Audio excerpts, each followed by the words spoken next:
Today's English word is emaciated. Emaciated. Now, as you listen to the story, see if you can guess the meaning of this word. It was 6:30 a.m. and the husband and wife were setting out on their morning walk like they did every morning. As they walked, they liked to talk about their life. They liked to talk about their feelings and their children and so many other things. But today, as they were walking, they saw something interesting. In the distance, they could tell that there was an animal on the ground. They didn't know if it was alive or if it was dead. So the husband kind of put his hand on his wife's arm and said, "Baby, stay right here. I'll walk ahead and let you know if it's safe or not." So he took a few steps forward and continued walking. And what he saw was an emaciated deer. The deer was almost dead. He could see that the deer had been laying on the ground for a long time. He could see that the deer hadn't eaten in many days because it was so emaciated. But there was nothing that he could do.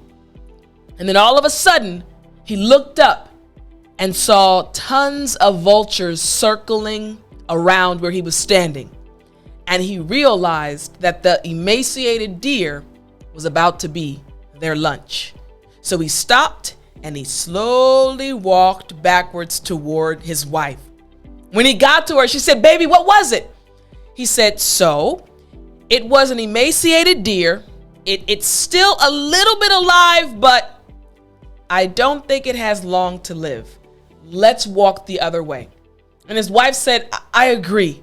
Man, I wish we could save the deer, but maybe next time we'll figure something out.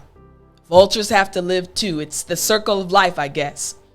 And her husband said, "Yeah, that is true, baby." Do you know the meaning? Do you know the meaning of the word emaciated? Come on, yes, the word emaciated, it means very thin and weak, usually because of illness or extreme hunger.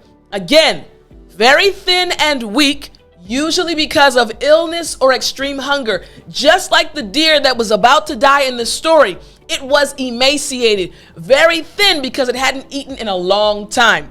We say emaciated in English. Now, I'm going to break down the pronunciation of this word, but I want to remind you to get your copy of the Daily English Vocabulary Book 7 package. Remember, I've created practice worksheets for you, a study plan, and so much more to help you stop being frustrated.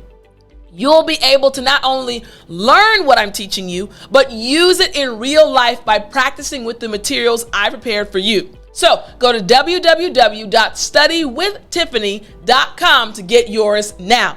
All right, so let's check out the pronunciation for this word. Now again, this word emaciated, it's a little long and it can be a little tricky to pronounce.